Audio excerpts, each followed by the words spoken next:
Friends, I had an idea for an epic new podcast. The story of a kid who got separated from his parents and must survive in the jungle alone. So with the help of many friends, we made it. Dad, it's me. I'm trapped down here in the Lost World. He said, Lost World? I found out of this hole and slid down this big, long tunnel. Right near where we camped, there's a hole in the ground. But what happened next is one of the biggest reasons I got my nickname, Miles the Brave. And I learned that you should never give up just because things look hopeless. Even when you're not sure what to do, you just never know what might happen if you keep trying. Miles the Brave is our exciting new original podcast made by Storybutton. The entire season is available everywhere, August 21st. So right now, make sure that you search for the podcast Miles the Brave and click follow. You are not going to believe what happens on this adventure. Hello, critter protectors. Mr. Jim here, and welcome to Kids Animal Stories, a place where there's always a mystery and adventure around every single corner. If you love critters of all shapes and sizes, I need you on our Critter Protector team. Join our adventure as we learn about critters from around the world and in our backyards. Well, my friends, are you ready for today's adventure? Me too, let's go!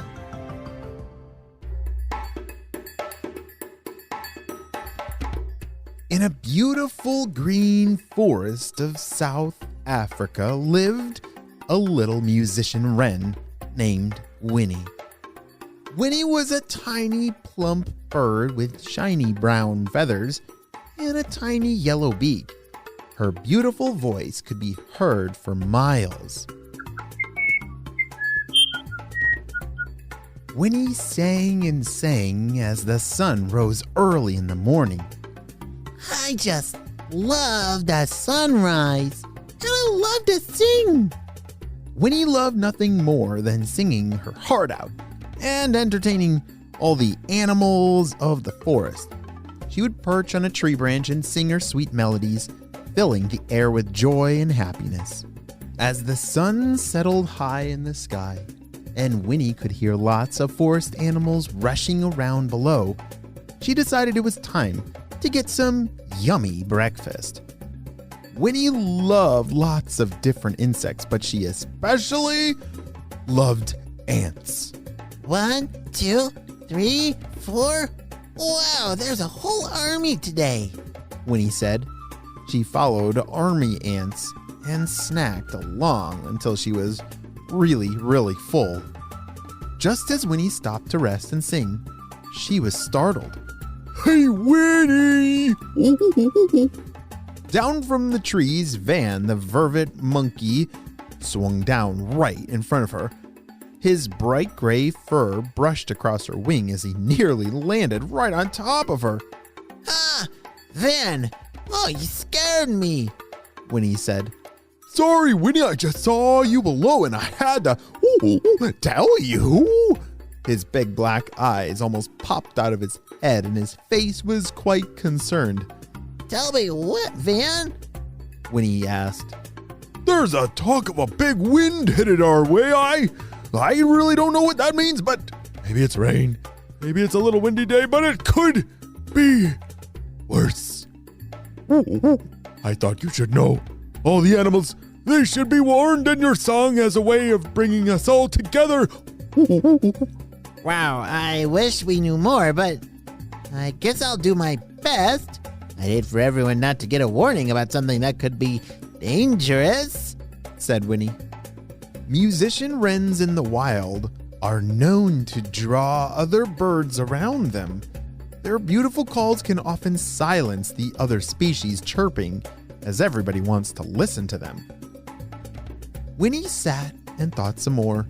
Van and her made a plan to have Winnie sing her song at the very top edge of the foothills, on the other edge of the forest home.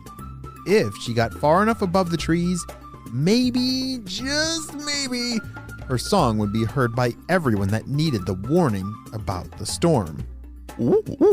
I'll come with you, Winnie. I might not be able to sing like you, but I'll do my best to help. Van was eager to be useful and led the way through the trees. His hands grabbed branches and he swung so easily. Winnie flew by close and practiced her song,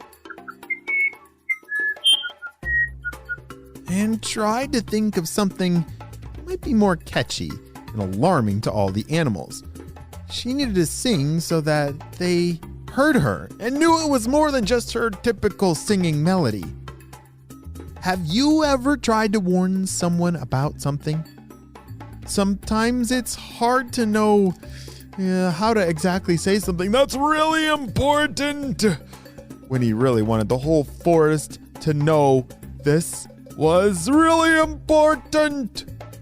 Soon, Winnie and Van were at the edge of the forest. They searched around and found the highest tree on the highest point. Well, this will have to do, Van said.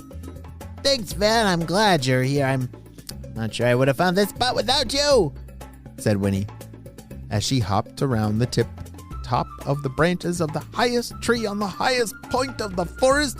She tried to warm up her song.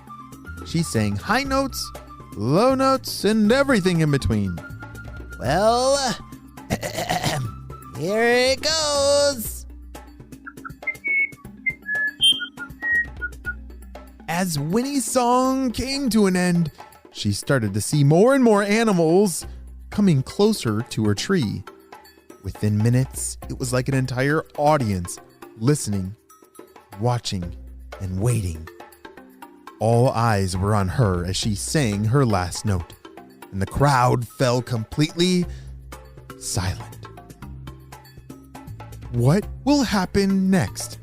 Will Winnie be able to warn the forest animals in time about the danger coming their way? Or is it too late? Will they be okay? I just have too many questions, and it looks like we're going to have to wait and see what happens on the next adventure of Kids Animal Stories. It's time for some Critter Protector shout-outs. I want to say to Wilder from Vermont, Troy from Georgia, Cannon and Lincoln from Arizona, Niran from California, David from Indiana, and Rory from Colorado. I'm so glad that you're all Critter Protectors. We definitely could not protect all the critters in the world without you, my friends. Well, you have a super duper day, and I'll see you on our next adventure. Bye!